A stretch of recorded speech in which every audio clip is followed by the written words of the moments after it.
আসসালামু আলাইকুম। খুব কম ইনগ্রিডিয়েন্টস দিয়ে আমি আসলে তান্দুরি হোটেল স্টাইলের তান্দুরি রেসিপি শেয়ার করছি আপনাদের কাছে। এভাবে প্রসেসিং করলে আপনারাও পেয়ে যাবেন সেই স্বাদের তান্দুরি। আমি প্রথমে সয়া সস নিয়েছি এবং ভিনেগার নিয়েছি, তারপর দিচ্ছি আদা বাটা এবং রসুন বাটা, তারপর ওগুলোর সাথে অ্যাড করে দিব গুঁড়ো মশলা, তারপর ধনিয়া গুঁড়া, তারপর জিরা গুঁড়া, গোলমরিচ গুঁড়ো, তারপরে হচ্ছে যে লবণ, মরিচ গুঁড়ো একসাথে আমি একটা বাটিতে নিয়ে নিচ্ছি।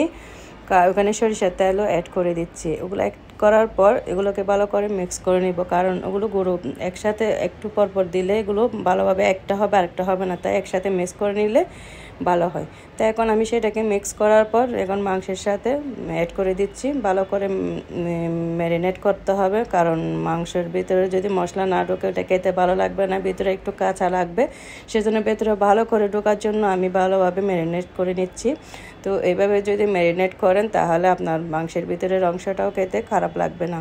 তো আমি এগুলো ম্যারিনেট করে কয়েক ঘন্টা রেখে দিয়েছিলাম। রেখে দেওয়ার পর আমি এখন চুলার উপর একটা পাত্রে দিয়ে দিয়েছি, ওখানে আমি তেল দিয়ে দিচ্ছি। অফ ক্যামেরায় আসলে ওখানে আমি লেবুর রস এবং western sauce, chilli sauce add করে দিয়েছিলাম, তো সেটা দেখা হয়নি, সেটার জন্য দুঃখিত।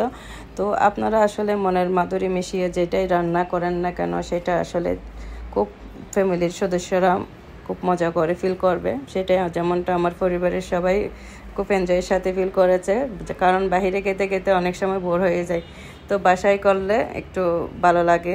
তা আমরা তো বাহিরমুখী হয়ে গেছি সবাই, বেশি আর কম সবাই তো রেস্টুরেন্টে গিয়ে গিয়ে খেতে খেতে অভ্যাসে পরিণত হয়ে যাচ্ছে, তো আমরা অনেক অলস হয়ে যাচ্ছি আসলে। তো আমার কথা হচ্ছে যে আপনি বাসায় ট্রাই করার চেষ্টা করবেন।